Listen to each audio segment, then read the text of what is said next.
Hi എല്ലാ കൂട്ടുകാർക്കും സനു വ്ളോഗ്സിന്റെ പുതിയൊരു വീഡിയോയിലേക്ക് സ്വാഗതം. ബ്രസയുടെ 3 കൊല്ലത്തെ യൂസർ എക്സ്പീരിയൻസ് ആണ് നോക്കാൻ പോകുന്നത്. നമ്മൾ ബ്രസ എടുത്തിട്ട് ഇപ്പം 3 കൊല്ലം കഴിഞ്ഞു. റീസെന്റ് ബ്രസയുടെ 3rd ഇയറിന്റെ സർവീസ് കംപ്ലീറ്റ് ചെയ്തിരുന്നു. 3 കൊല്ലത്തെ ഇൻഷുറൻസ് എടുത്തിരുന്നു. ഇൻഷുറൻസ് എടുക്കുമ്പോൾ 3rd ഇയറിലേക്ക് വരുമ്പോൾ നമ്മൾ ശ്രദ്ധിക്കേണ്ട കാര്യം, നമ്മൾ തേർഡ് പാർട്ടി ഇൻഷുറൻസ് റിന്യൂ ചെയ്യണം, നമ്മളുടെ ബെമ്പർ ടു ബെമ്പർ എടുക്കണം, അഡീഷണൽ ആഡ് ഓൺസ് എന്തെങ്കിലും ഉണ്ടെങ്കിൽ അതും കൂടി ചേർക്കണം. റീസെന്റ് എനിക്ക് 1-2 ക്വസ്റ്റ്യൻസ് വന്നിരുന്നു. ഇൻഷുറൻസ് എടുക്കുമ്പോൾ എന്തെല്ലാം കാര്യങ്ങൾ ശ്രദ്ധിക്കണം, അതും കൂടി നമുക്ക് ഇതിന്റെ കൂടെ നോക്കാം.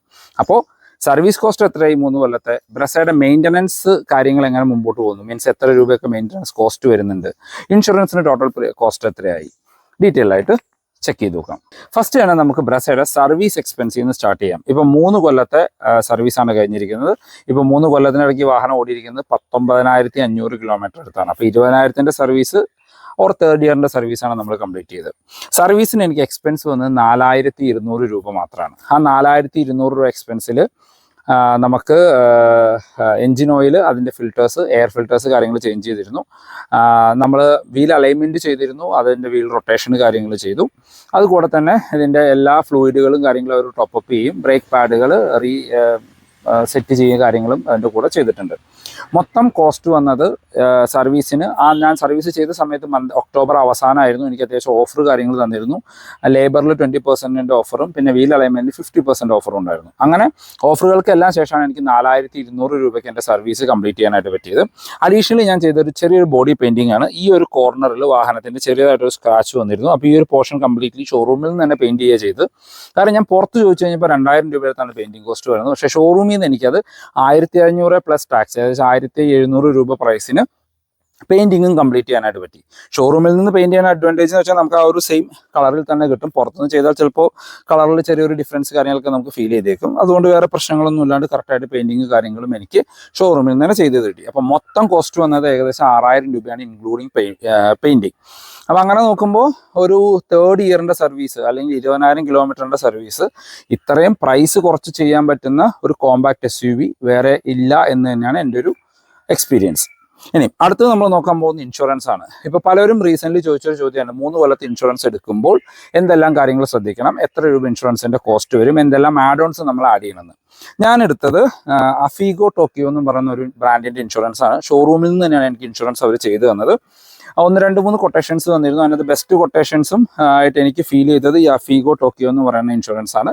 ആ ഇൻഷുറൻസ് നമുക്ക് എന്തെങ്കിലും തട്ടോ മുട്ടോ ആക്സിഡൻറ്റ് എന്ത് പറ്റിക്കഴിഞ്ഞാലും നേരെ ഷോറൂമിൽ തന്നെ കൊണ്ടുപോയി കൊടുത്താൽ മതി. ഏത് മാരുതിയുടെ ഷോറൂമിലാണെങ്കിലും നമുക്ക് കൊണ്ടുപോയി കൊടുക്കാനായിട്ട് പറ്റും. അതാണ് ഇൻഷുറൻസിൻ്റെ മെയിനായിട്ടുള്ള അഡ്വാൻറ്റേജ്. നമ്മൾ പുറത്തുനിന്ന് ഇൻഷുറൻസ് എടുത്താൽ നമ്മൾക്ക് ഫേസ് ചെയ്യുന്ന ഒരു ഇഷ്യൂ അതൊക്കെ ആയിരിക്കും. കാര്യം ഇപ്പോൾ എന്തെങ്കിലുമൊക്കെ ആക്സിഡൻറ്റോ തട്ടോ മുട്ടൊക്കെ പറ്റിക്കഴിഞ്ഞാൽ നമ്മൾ സർവേയറെ അന്വേഷിക്കണം, സർവേയർ വരണം, അതിന് കാര്യങ്ങൾ നമ്മൾ പുറകെ നടക്കണം. ഇതാകുമ്പോൾ വേറെ പ്രത്യേകിച്ചൊന്നുമില്ല, ഡയറക്റ്റ്ലി ഷോറൂമിലേക്ക് കൊണ്ടുപോയി കൊടുത്താൽ മാത്രം മതി. അപ്പോൾ ഇൻഷുറൻസിന് കോസ്റ്റ് വന്നിരിക്കുന്നത് 12,000 രൂപയായിരുന്നു എനിക്ക് ഇൻഷുറൻസിന് കോസ്റ്റ് വന്നത്. 13,000 രൂപയുടെ അടുത്ത്, 12,900 രൂപയുടെ അടുത്താണ് ഇൻഷുറൻസിൻ്റെ കോസ്റ്റ് വന്നത്. ഇൻഷുറൻസിൽ 3rd പാർട്ടി ഇപ്പോൾ നമ്മൾ പുതിയതായിട്ട് എടുക്കണം. ബെമ്പർ ടു ബെമ്പർ അതിനകത്ത് എടുത്തിട്ടുണ്ട്. ഞാൻ അഡീഷണലി ആഡ് ഓൺ ആയിട്ട് അതിനകത്ത് ചെയ്തിരിക്കുന്നത് റിട്ടേൺ ടു ഇൻവോയ്സ് എന്ന് പറഞ്ഞ ഒരു ആഡ് ഓണും കൂടി അതിനകത്ത് ആഡ് ചെയ്തിട്ടുണ്ട്. അതായത് റിട്ടേൺ ടു ഇൻവോയ്സ് എല്ലാവർക്കും അറിയായിരിക്കും, നമ്മുടെ വണ്ടി എന്തെങ്കിലും ആക്സിഡൻറ്റ് ആയി കഴിഞ്ഞാൽ നമ്മുടെ ഇൻവോയ്സ് ബില്ലിൻ്റെ ഫുൾ എമൗണ്ട് നമുക്ക് റീഫണ്ട് കിട്ടുന്നതാണ് റിട്ടേൺ ടു ഇൻവോയ്സ് എന്നുള്ളത്. അത് 5 കൊല്ലം വരെ നമുക്ക് എടുക്കാൻ പറ്റുള്ളൂ. അപ്പോൾ 5 കൊല്ലത്തേക്ക് അത് എടുക്കുന്നത് എന്തുകൊണ്ടും നല്ലതാണ്. വാഹനത്തിൻ്റെ IDV കാണിച്ചിരിക്കുന്നത് 6 ലക്ഷം രൂപ അടുത്താണ്, 5,90,000 രൂപ അടുത്താണ് IDV കാണിച്ചിരിക്കുന്നത്. പിന്നെ വേറെ IDV കൂട്ടാൻ കാര്യങ്ങളിലേക്ക് പോയി കഴിഞ്ഞാൽ അതിനനുസരിച്ച് ഇൻഷുറൻസ് കാര്യങ്ങൾ നമ്മൾ എമൗണ്ട് കൂടുതൽ കൊടുക്കേണ്ടി വരും.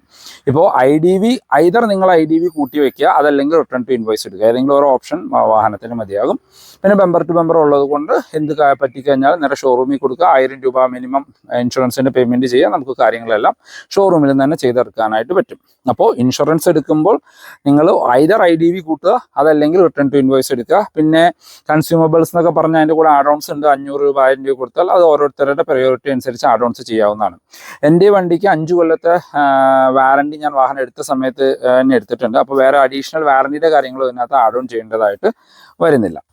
അപ്പോൾ ചുരുക്കി പറഞ്ഞു കഴിഞ്ഞാൽ നമ്മളുടെ ബ്രസ എടുത്ത് നമുക്കൊരു ഇയർലി കൊണ്ട് നടക്കുന്നതിന് എനിക്ക് എക്സ്പെൻസ് വന്നിരിക്കുന്നത് ഏകദേശം 18,000 രൂപയാണ്. 12,000 രൂപയുടെ ഇൻഷുറൻസ് പ്ലസ് സർവീസ് ചാർജ് 5,000 രൂപ. പ്ലസ് പെട്രോൾ അടിക്കുന്ന ഒരു എക്സ്പെൻസ് മാത്രമേ ഈ വാഹനത്തിൽ എനിക്ക് വന്നിട്ടുള്ളൂ ബേസിക്കലി. അതല്ലാണ്ട് വേറെ ഒരു എക്സ്ട്രാ ആഡ് ഓൺ എക്സ്പെൻസ് കാര്യങ്ങളൊന്നും തന്നെ ഈ വാഹനത്തിൽ എനിക്ക് വന്നിട്ടില്ല. അപ്പോൾ എടുത്തു പറയേണ്ട ഒരു കാര്യം, ഇപ്പോൾ 18,000 രൂപ നമ്മളൊരു മന്ത്ലി വൈസിൽ കാൽക്കുലേറ്റ് ചെയ്യുകയാണെങ്കിൽ 1,500 രൂപ വെച്ച് മന്ത്ലി മാറ്റി വയ്ക്കുകയാണ് എങ്കിൽ നിങ്ങൾക്ക് ഈസിലി ഒരു കൊല്ലം ഈ വാഹനത്തിൻ്റെ ഇൻഷുറൻസും മെയിൻ്റനൻസ് കാര്യങ്ങളായിട്ട് കൊണ്ടുപോകാനായിട്ട് പറ്റും. പ്ലസ് പെട്രോൾ അടിക്കുക, അത് നിങ്ങൾ ഓടുന്നതിനനുസരിച്ച് നിങ്ങൾക്ക് പെട്രോൾ കാര്യങ്ങൾ അടിച്ച് പെട്രോൾ വണ്ടി ഓടിക്കുക എന്നുള്ളതാണ്. അപ്പോൾ ഇത്രയും പ്രൈസ് കുറവിൽ മെയിൻറ്റെയിൻ ചെയ്യാൻ പറ്റുന്ന ഒരു കോമ്പാക്ട് SUV ഈ ഒരു ബഡ്ജറ്റിൽ ഇപ്പോൾ ഇന്ത്യയിൽ അവൈലബിൾ അല്ല. അപ്പോൾ ഇപ്പോഴാണെങ്കിലും നിങ്ങൾക്ക് കൺസിഡർ ചെയ്യാവുന്ന one of the best compact SUV സെഗ്മെൻറ്റിലെ ബ്രസ തന്നെയാണ്. അടുത്തതായി ഏറ്റവും കൂടുതൽ ആളുകൾ കൺസേൺ പറഞ്ഞുകൊണ്ടിരുന്നതിൻ്റെ മൈലേജാണ്. ഇപ്പോഴും സെഗ്മെൻറ്റിലെ മോസ്റ്റ് ഫ്യൂവൽ എഫിഷ്യൻറ്റ് കാറ് നമ്മളുടെ ബ്രസ തന്നെയാണ്. സ്മാർട്ട് ഹൈബ്രിഡ് ഒഴിവാക്കിയെങ്കിലും അത്യാവശ്യം മൈലേജ് തരുന്നുണ്ട്. കാരണം 1.5 നാച്ചുറലി ആസ്പിറേറ്റഡ് പെട്രോൾ എഞ്ചിനാണ്. എനിക്ക് ഈ വാഹനത്തിന് ആവറേജ് മൈലേജ് 15-നും 16-നും ഇടയ്ക്ക് ലഭിക്കുന്നുണ്ട്. ലോങ് പോകുന്ന സമയത്ത് ഒരു 19 വരെയൊക്കെയും, സിറ്റി ഡ്രൈവിൽ 15.5, 16 അതാണ് എനിക്ക് മൈലേജ് ലഭിക്കുന്നത്. മൊത്തം ആവറേജായിട്ട് കാൽക്കുലേറ്റ് ചെയ്യുകയാണെങ്കിൽ ഒരു 17 കിട്ടും എന്ന് നമുക്ക് എക്സ്പെക്റ്റ് ചെയ്യാം. ഇപ്പോൾ ഈ ഒരു സെഗ്മെൻറ്റിൽ ഇത്രയും മൈലേജ് തരുന്ന വേറൊരു വാഹനം ഇന്ത്യയിൽ നിലവിൽ അവൈലബിൾ അല്ല. ഇനി വല്ല ഹൈബ്രിഡ് കാര്യങ്ങളൊക്കെ വരേണ്ടി വരും. അതല്ല എങ്കിൽ നിങ്ങൾ ഡീസലിലേക്ക് പോകേണ്ടി വരും. ഡീസലിലേക്ക് പോകുമ്പോൾ കാര്യം മൈലേജ് കാര്യങ്ങൾ കൂടുതൽ കിട്ടും. വെന്യൂവിൻ്റെ ഡീസലാണെങ്കിലും നമ്മളുടെ നെക്സോണിൻ്റെ ഡീസൽ, അങ്ങനെ മറ്റ് ഡീസലുകളിലേക്ക് പോകണമെങ്കിൽ അത്ര മൈലേജ് കൂടുതൽ കിട്ടും. പക്ഷേ ഡീസലിൻ്റെതായ മെയിൻ്റനൻസ് കോസ്റ്റ് നിങ്ങൾക്ക് അഡീഷണലി വരും. അടുത്തൊരു മേജർ അപ്ഡേറ്റ് വന്നിരിക്കുന്നത് ബ്രസയുടെ കാര്യത്തിൽ പ്രൈസിലാണ്. GST ബെനിഫിറ്റ് വന്നപ്പോൾ മറ്റു വാഹനങ്ങളുടെ വില കുറഞ്ഞ കൂട്ടത്തിൽ ബ്രസയ്ക്കും വില കുറഞ്ഞിട്ടുണ്ട്. ഒരു 45,000 രൂപ തൊട്ട് 70,000 രൂപ വരെയൊക്കെയാണ് പ്രൈസ് ഡിഫറൻസ് വന്നിരിക്കുന്നത് വേരിയന്റുകൾക്ക് അനുസരിച്ച്. ഇപ്പോൾ 1 ലിറ്റർ ടർബോ പെട്രോൾ എഞ്ചിൻ അല്ലെങ്കിൽ ഡീസൽ എഞ്ചിൻ ഉപയോഗിക്കുന്ന വാഹനങ്ങൾക്ക്, അത് കോമ്പാക്ട് SUVകൾക്ക് 1.5 ലക്ഷം രൂപ വരെയൊക്കെ വില കുറഞ്ഞിട്ടുണ്ട്. പക്ഷേ ബ്രസയിൽ 1.5 പെട്രോൾ എഞ്ചിനാണ്, പിന്നെ അണ്ടർ സബ് 4 മീറ്ററാണ്. അപ്പോൾ GSTയിൽ വലിയ ബെനിഫിറ്റ് കാര്യങ്ങളൊന്നും വന്നിട്ടില്ല. എന്നാലും പുതിയ വാഹനം 3 കൊല്ലം മുമ്പ് എടുത്ത അതേ പ്രൈസിന് ഇപ്പോൾ നിങ്ങൾക്ക് ബ്രസയുടെ VXI വേരിയൻറ്റ് വാങ്ങാം. അതായത് ഇപ്പോൾ LXI വേരിയൻറ്റ് ഇപ്പോൾ 9,75,000 രൂപയ്ക്ക് ഓൺ റോഡ് ഇറക്കാനായിട്ട് വരും ബേസ് LXI വേരിയൻറ്റ്.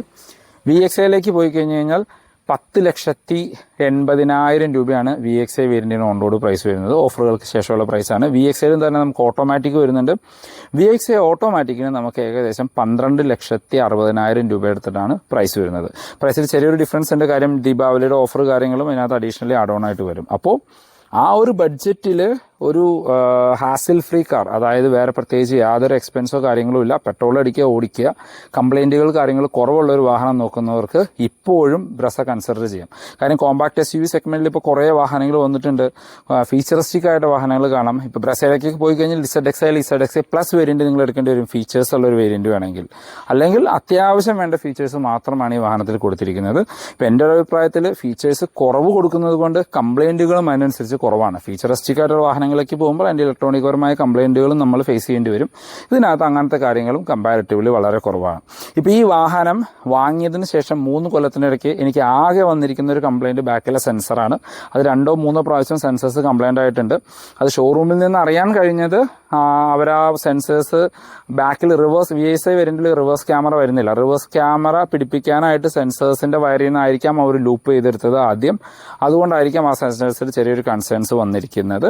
പക്ഷേ വാഹനം അണ്ടർ വാറണ്ടിയിലാണ്ട് 1 രൂപ പോലും മുടക്കാണ്ട് സെൻസേഴ്സും അവരത് റീപ്ലേസ് ചെയ്ത് തന്നിട്ടുണ്ട്. അപ്പോൾ ഇത്രയും വലിയൊരു സർവീസ് നെറ്റ്വർക്ക് ഉള്ളൊരു വാഹനം, ഇത്രയും ലോ മെയിൻ്റനൻസ് കോസ്റ്റിൽ മെയിൻറ്റെയിൻ ചെയ്യാൻ പറ്റുന്ന ഒരു വാഹനവും ഇപ്പോൾ ഉള്ളതിൽ ബ്രസ മാത്രമാണ്. അപ്പോൾ ഇതാണ് ബ്രസയുടെ 3 കൊല്ലത്തെ ഒരു എക്സ്പീരിയൻസ്. സ്റ്റിൽ നമ്മൾ ആദ്യം പറഞ്ഞ പോലെ നിങ്ങൾക്ക് ഇപ്പോഴും കൺസിഡർ ചെയ്യാൻ പറ്റുന്ന ഒരു വാഹനമാണ് ബ്രസ. VXI വേരിയൻറ്റിൽ ഇപ്പോൾ സ്മാർട്ട് ഹൈബ്രിഡ് ഒഴിവാക്കിയെങ്കിലും മാനുവലിൽ നിന്ന് കമ്പനി ക്ലെയിം ചെയ്യുന്നത് 17 ഒക്കെയാണ്. ഈ വാഹനം ഞാൻ ഓടിക്കുന്ന സമയത്ത് എനിക്ക് സ്മാർട്ട് ഹൈബ്രിഡ് ഫംഗ്ഷൻ ചെയ്യുന്നത് വളരെ ലിമിറ്റഡ് ടൈമിലാണ്. കാര്യം എനിക്ക് അധികവും സിറ്റി ഓട്ടങ്ങൾ കുറവാണ്, അധികവും അല്ലാത്ത ഓട്ടങ്ങളാണ് കൂടുതൽ. സിറ്റിയിൽ കണ്ടിന്യൂസ് ആയിട്ട് ഓടിക്കുമ്പോൾ ബമ്പർ ടു ബമ്പർ ട്രാഫിക്കിലാണ് നിങ്ങൾക്ക് കൂടുതലും ആ സ്മാർട്ട് ഹൈബ്രിഡ് വർക്ക് ചെയ്യുന്നുള്ളൂ. അല്ലെങ്കിൽ അതിൻ്റെ ഒരു എഫിഷ്യൻസി നിങ്ങൾക്ക് ലഭിക്കുകയുള്ളൂ. എനിക്ക് ആ നോർമൽ രീതിയിൽ തന്നെയാണ് ഈ ഒരു മൈലേജ് ലഭിക്കുന്നത്. അപ്പോൾ നല്ല രീതിയിൽ ഓടിക്കുകയാണെങ്കിൽ നല്ല മൈലേജും തരും. വേറെ പ്രത്യേകിച്ച് കൺസേൺസ് ഒന്നുമില്ലാണ്ട് കൊണ്ടു നടക്കാൻ പറ്റുന്ന, ഇപ്പോഴും കൺസിഡർ ചെയ്യാൻ പറ്റുന്ന സെഗ്മെൻറ്റിലെ വൺ ഓഫ് ദ ബെസ്റ്റ് വാഹനം തന്നെയാണ് നമ്മളുടെ ബ്രസ. നമ്മളുടെ ബ്രസയുടെ ഓവറോൾ ലുക്ക് കാര്യങ്ങൾ നോക്കുകയാണെങ്കിൽ ഇത് ഞാൻ എൻ്റെ ഒരു ഇഷ്ടത്തിന് മോഡിഫൈ ചെയ്ത വാഹനമാണെന്ന് നിങ്ങൾക്കറിയാം. ആ മോഡിഫിക്കേഷൻസിൽ കാര്യങ്ങളിലൊന്നും എനിക്കിപ്പോഴും ഒരു റിഗ്രഷൻ ഇല്ല. സ്റ്റിൽ മാർക്കറ്റിലെ one of the best looking ബ്രസകളിലൊന്നാണ് എൻ്റെ ബ്രസ.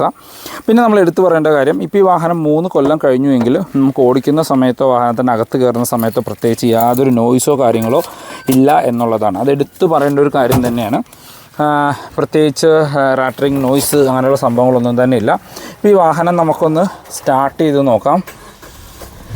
പ്രത്യേകിച്ച് വൈബ്രേഷനോ നോയ്സോ കാര്യങ്ങളോ ഒന്നും തന്നെ ഈ വാഹനത്തിനകത്തേക്കില്ല. ഒരു പുതിയ വാഹനം വാങ്ങിച്ച സമയത്ത് എങ്ങനെയാണോ ആ സെയിം സിറ്റുവേഷനിൽ തന്നെയാണ് 20,000 കിലോമീറ്ററിൽ 3 കൊല്ലം കഴിഞ്ഞിട്ടും ബ്രസ ഇപ്പോഴും ഉള്ളത്. കുറേയൊക്കെ നമ്മൾ ഉപയോഗിക്കുന്നതിനെ ഡിപ്പെൻഡ് ചെയ്തിട്ടിരിക്കും. വേറെ പ്രത്യേകിച്ച് നോയ്സോ അങ്ങനെ സംഭവങ്ങളോ ഒന്നും തന്നെ ഇല്ല. ഇപ്പോൾ മൈലേജ് പലർക്കും ഉള്ളൊരു കൺസേണാണ് മൈലേജ്. ഇപ്പോൾ മൈലേജ് നോക്കുകയാണെങ്കിൽ നിങ്ങൾക്കറിയാം ഏകദേശം 16.6 എനിക്കിപ്പോൾ നിലവിൽ ആവറേജ് കാണിച്ചുകൊണ്ടിരിക്കുന്ന മൈലേജ്. അതിപ്പോൾ റേഞ്ച് ഇനി 401 കിലോമീറ്റർ ഓടാനായിട്ടുണ്ട്. ഇപ്പോൾ ഈ ഒരു ഡോട്ട് കാണിച്ചിരിക്കുന്നത് റിയൽ ടൈം മൈലേജാണ്. അപ്പോൾ നമ്മൾ ഓടിക്കുന്ന സമയത്ത് അത് വരും. വേറെ പ്രത്യേകിച്ച് ഇപ്പോൾ ഏകദേശം ഓടിയിരിക്കുന്നത് മൊത്തം നോക്കുകയാണെങ്കിൽ 19,859 കിലോമീറ്റർ അടുത്താണ് ഈ വാഹനം ഓടിയിരിക്കുന്നത്. അതുപോലെ തന്നെ സെഗ്മെൻറ്റിലെ മോസ്റ്റ് പവർഫുൾ കാറൊന്നുമല്ല നമ്മളുടെ ബ്രസ. ഒരു 103 HP ആണ് പവർ വരുന്നത്. 135 Nm ടോർക്കും ഉൽപ്പാദിപ്പിക്കുന്ന ഒരു ഡീസൻറ്റ് പവർഫുൾ ആയിട്ടുള്ള ഒരു എഞ്ചിനാണ് ബ്രസയ്ക്ക് കൊടുത്തിരിക്കുന്നത്. നമുക്ക് ഓവർ പവർഫുള്ളായിട്ട് ഫീൽ ചെയ്യില്ല, എന്നാൽ ഒരു സ്ഥലത്തും പവർ ലാഗും ഈ വാഹനത്തിന് ഫീൽ ചെയ്യില്ല. ഇപ്പോൾ സിറ്റിയിലൊക്കെ ഓടിക്കാൻ നല്ല രസമാണ്. അത്യാവശ്യം ടോർക്ക് ഉള്ളത് കൊണ്ട് നമ്മൾ കാല് കൊടുത്തു കഴിഞ്ഞാൽ നമുക്ക് നല്ല രീതിയിൽ വാഹനം വലിച്ച് കയറുന്നതായിട്ട് ഫീൽ ചെയ്യും. ഇനിയും നമുക്ക് പവറിൻ്റെ ചെറിയൊരു ലാഗ് ഫീൽ ചെയ്യുന്നത് നമ്മളൊരു 100 അല്ലെങ്കിൽ 120 കിലോമീറ്റർ സ്പീഡിൽ ഹൈവേയിൽ ക്രൂസ് ചെയ്തുകൊണ്ടിരിക്കുകയാണ്. നമുക്ക് ഒരു 140 എത്തണം, അല്ലെങ്കിൽ ഫ്രണ്ടിൽ പോകുന്ന ഒരു കുറച്ച് സ്പീഡിൽ പോകുന്ന ഒരു വണ്ടീനെ ഓവർടേക്ക് ചെയ്യണം എന്നുള്ള സിറ്റുവേഷൻ വരുമ്പോൾ നമുക്ക് ചെറിയൊരു പവർ കുറവ് പോലെ ഫീൽ ചെയ്യും. അപ്പോൾ ഒരു 100-110 കിലോമീറ്റർ പോകുമ്പോൾ വണ്ടിയുടെ ഒരു 3000 RPM റേഞ്ചിലായിരിക്കും വാഹനം റൺ ചെയ്യുന്നത്. അപ്പോൾ കുറച്ച് നോയ്സ് കാര്യങ്ങൾ നമുക്ക് അകത്തേക്ക് ലഭിക്കും. ഇപ്പോൾ ടർബോ പെട്രോൾ എഞ്ചിനുകളുടെ അത്രയും പവർഫുള്ളായിട്ടോ അല്ലെങ്കിൽ അത്രയും ഒരു ക്വിക്ക് റെസ്പോൺസ് നമുക്ക് ലഭിക്കില്ല എങ്കിലും ഒരു സ്ഥലത്തും പവർ ലാഗ് കാര്യങ്ങൾ നമുക്ക് ഈ വാഹനത്തിൽ ഫീൽ ചെയ്യില്ല. നമ്മൾ ഓടിക്കുന്ന സമയത്ത് അത്യാവശ്യം നല്ല രീതിയിൽ ആക്സലറേഷനൊക്കെ ചെയ്ത് RPM ഒക്കെ മെയിൻറ്റെയിൻ ചെയ്ത് ഓടിക്കുമ്പോഴാണ് നമുക്ക് ഈ പറഞ്ഞ മൈലേജ് ഈ വാഹനത്തിന് ലഭിക്കുന്നത്. ഇപ്പോൾ ഒരു ഡീസൽ വണ്ടി എടുത്തു കഴിഞ്ഞാൽ നിങ്ങൾക്ക് ആവറേജ് 15-16 ആയിരിക്കും മൈലേജ് ലഭിക്കുകയുള്ളൂ. ഡീസലിന് പ്രൈസ് കുറവാണ്, പക്ഷേ അതിൻ്റെ മെയിൻ്റനൻസ് കോസ്റ്റ് വരുമ്പോൾ നിങ്ങൾക്ക് ആ ഒരു എക്സ്പെൻസ് അഡീഷണലി കയറി വരികയും ചെയ്യും. അപ്പോൾ ഇതാണ് ഇന്നത്തെ വീഡിയോ നിങ്ങൾക്ക് യൂസ്ഫുൾ ആയെന്ന് വിചാരിക്കുന്നു. പുതിയ ബ്രസ വാങ്ങുന്നവർക്കാണെങ്കിലും ഓൾറെഡി ബ്രസ യൂസ് ചെയ്യുന്നവർക്കാണെങ്കിലും ഇൻഷുറൻസിൻ്റെ സമയത്തൊക്കെ ഈ വീഡിയോ യൂസ്ഫുൾ ആവുമെന്ന് വിചാരിക്കുന്നു. അപ്പോൾ പുതിയൊരു വീഡിയോ കാണുന്നവരെ ബൈ.